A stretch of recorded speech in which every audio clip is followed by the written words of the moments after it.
My name is Philip Hester. I'm the Chief of Police of the Surfside Beach Police Department. This is Officer Christopher Redmond. He's also with the Surfside Beach Police Department. Officer Redmond was patrolling Beach Drive. He was stopping, speaking to all the fishermen that were out wade fishing, letting them know that we were looking for Joshua. He was talking to a fisherman about 150 feet out, wade fishing, and the subject that was wade fishing felt something bumps against his leg as he was fishing.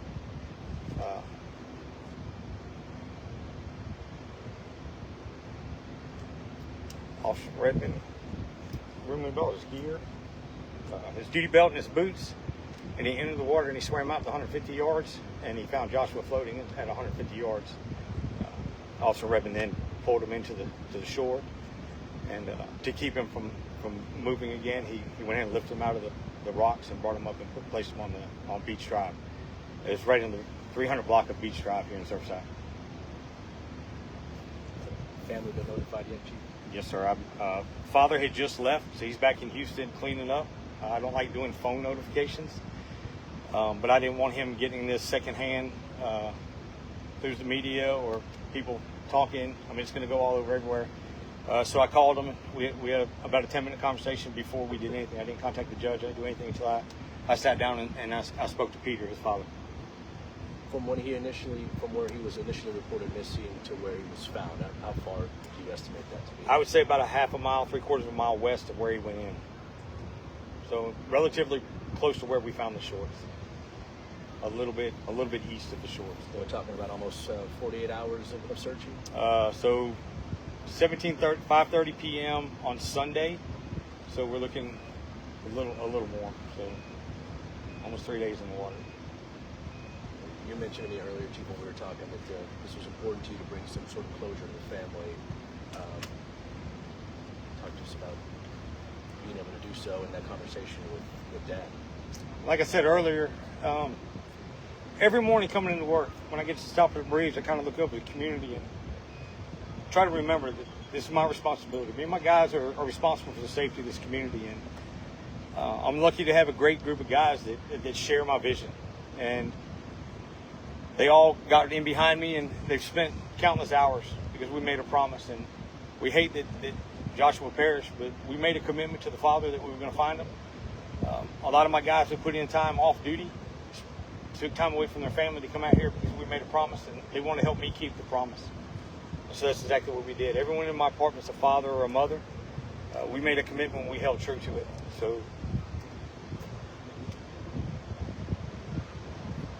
with all the resources we had, I said in the very beginning, ground searches is what started it, and ground searches is what finished it. Also Redmond, knowing the community and knowing the terrain, he got in here and started talking to fishermen. That's not something you're trained to. That's just something you learn and you adapt to. And my hat's off to him. I got a great group of guys, man. How long have you been with the department? A year now. A year now. Chief, moving forward, how do you? This is hard for everybody in your department. You mentioned everybody's either a mother or a father.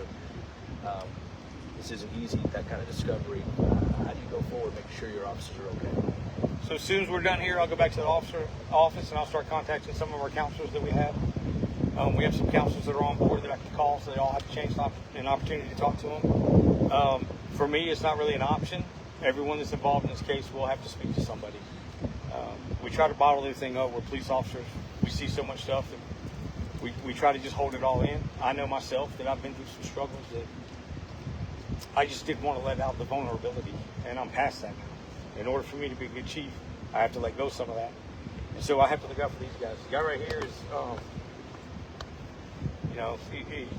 he's more than an employee. He's a good friend of mine. We spend an exorbitant amount of time together. And for him to throw caution to the wind and jump in the water, y'all are more than welcome when we're done to go look, to see the terrain and sludge through the seaweed that's 6 to 12 inches deep, to keep true on the word that I gave to the Father Peter. This is what this man does, because he looks at it as one of his own kids, and I'm not going to speak for him. Red, whatever you have to say, man, you speak up, brother, because the one was there. I mean, it's treated like it's my own child. I have kids, so when I saw the guy who was flagging me down saying if I was there, hesitation. Just jumped in, took off my duty frame and everything, just jumped in. At that point, you don't have too much time to think. You just jump. Instincts take over there. Yes, sir. Can you walk us through those moments? What was going in your mind? Was it just to be able to Recover the body, pretty much. Get on the radio, notify everybody that you're fine. Jump in, take off my duty frame. not the result anybody wanted. Find some sort of relief that you could provide this closure to your family, to mom, to dad. Yes, sir. I want to do the same thing as well. So that's how I look at it. Is that what drove you guys this whole time? It's the first thing he said when he came out of the water. I look at it as my kid, and I want someone to do that to bring my child home as well. So there's not a whole lot of time for talking this. You know, people sometimes question our thought process. There is no thought process. You go to what you know. That's exactly what he did. Like I said, there's no real training for this. We don't go through any special training to learn how to jump in the water and do the things. It's either it's in you or it's not.